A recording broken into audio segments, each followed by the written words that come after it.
Author is funded by the Pacific Northwest Writers Association, supporting writers from pen to publication since 1955. To learn more about the PNWA and their yearly conference, please go to pnwa.org.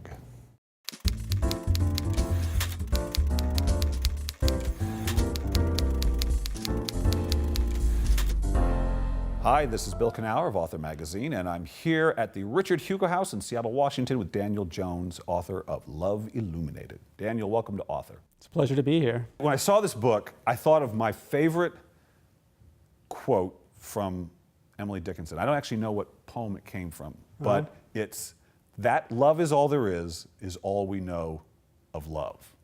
Now, have you ever heard that one? I haven't, but it sounds good. That's good. Do you agree? Having written this book, do you feel that way, or do you remain uncertain that all there is love? It's certainly true about my life. I say early in the book, I don't feel like I've spent the past decade mastering love as much as marinating in it. And I feel like, I mean, to all these people, and I assume to people in general, love is what's most important, and finding sort of lasting relationships, and it's what we always come back to. So yeah, I'd agree. Yeah.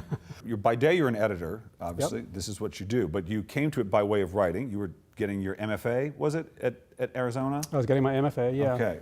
And so why did you go for why writing? What led you'd been a ski instructor and a janitor, I think, although I'm sure that wasn't your career ambition at that time, but why writing? What led you that direction? I have Nothing better to do? I have a history of backing into things, honestly. I went to college at the University of Virginia and intended to be a lawyer or a businessman because those seemed like two viable careers for a young man, who knows. But I wasn't so good at math and economics. I ended up discovering the English department at Virginia, which was a very good one. But still, I had vague ambitions of being a writer, but mostly I wanted to have fun. I became sort of a communications professional at nonprofit organizations. I went through a series of those kinds of jobs, and then wrote a novel. When my children were in the process of sort of being born, and I truly panicked and thought, I am never going to write once I'm a father of two children, and just churned out this novel. Then, to make a long story short, and my wife is a novelist too, we turned quickly to editing a his and hers essay anthology. Hers was called The Bitch in the House, and mine was called The Bastard on the Couch. I backed into that. I had no intention of doing that, but when she did hers and it was successful, my hand was played, and I had to do it too. And those got a lot of attention, being done by husband and wife, and led to the creation of the Modern Love column. But at this point, you didn't consider yourself an expert on relationships. You had written a book from the perspective of a man. Or was The Bastard on the Couch a collection of... It was a collection of essays, of which I wrote an introduction and wrote an essay myself. I wasn't a relationship expert. Guru. I was a semi-accomplished editor, I think. And I waded into it and figured it out as I went along. And I've gotten good at it, I have to say. What does that mean, though? What is good at this job mean? What's the difference between how you were as an editor to what you are now? What I'm able to do well, I think, is ask questions of a writer. Somehow I gain their trust. We have long conversations. I really want their voice to shine through. I'm very good at seeing what's missing in an essay and maybe what the person hasn't thought about deeply enough, and probing that and seeing if that can be put in there. With writers who don't have as much experience, I'm very good at writing in sections of their essay based on an interview and sending it back to them and saying, does this sound like you? And they say, oh, that sounds like me, and then maybe change a few words. You know, a good story, a good essay, it seems to me, always, especially if it's going to be about somebody, because your essays are love related, so they're going to be about people, not just ideas, right? Right. It's going to be about change. Something has to transform. Right. How often when you get the essay in, does the writer still not really understand how they've changed, or know that something happened and it was important, but it's still not clear how it happened and what, and though you can sense it maybe. Right. How often is that the case, or do they usually come in pretty? I don't know, 25% of the time maybe. Okay. I mean, there's often a connection that I see in the essay and they don't see.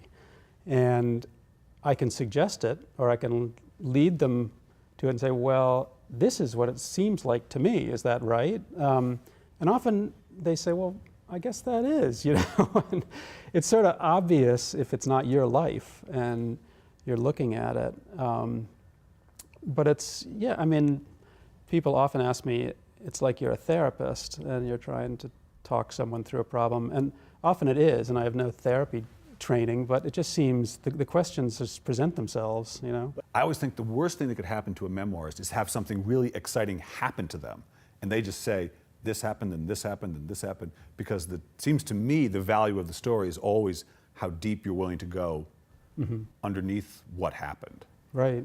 Because you think, well, and make sense of it. You have to be aware as a writer of a personal essay. You can't have the reader figuring out things that you haven't figured out. You can't be an unreliable narrator, you know, in your own personal essay. And you know, readers, what I've gotten very attuned to over the years is what the reader response to an essay will be and what they will demand of the writer and how they will judge the writer. And readers can be extremely judgmental of these essays. They just step right in as though this person's their friend and they're going to smack them in the face, you know. And part of my job is making sure that they're as in control of that story as possible, so that readers can't come around and say, you know, readers will do that anyway, but so they can't come around and level some charge that is really true somehow, you know, where the writer wasn't acknowledging something or was hiding something. And it's so important in a personal essay to not appear to be secretive, to be totally open. Yeah. You're not hiding anything. And sometimes writers will try, you know, little evasions to protect this or that, and it just begins an unraveling of credibility that's so damaging. Yeah, your openness is your greatest tool for trust. It's power. It's real power, because it disarms the reader. If you're willing to say, this is what I did, it was terrible, I'm owning up to it. Readers can judge you anyway, but they can't know more about it than you, or they can't say, they can't sort of come at you except to say, that was a bad thing you did, you know, that was a really bad thing. You're right, that was bad. Yeah. So it's been 9 years, is that right? It'll be 10 years this summer. Okay. So obviously you didn't know what to expect when you began this. It's like having a kid in a way. You know it's going to change things. But so when you think back to 10 years ago and where you are now and this work, how has it altered you and maybe your outlook just on humanity or yourself? How has it affected you? Is it something you can even express? You know, I'd like to say it's made me into some sort of ideal husband figure who understands women completely and all that. I think so. It wouldn't quite be true. My wife rolls her eyes when I ever make claims like that. What it does, and I think what it does for readers too, and does to me in a higher volume, just because I get so much of it and work with it so closely, is it sort of teaches you how to live. I mean, I think we learn from stories and we learn from people's experiences, and much more so than people telling you how to live or people giving you advice. If you can read a story and use that story as a touchstone for understanding a certain situation that you might find yourself in, or that you have friends that are in, and you can hear that intimately, you know, a lot of these stories, what they've done for me and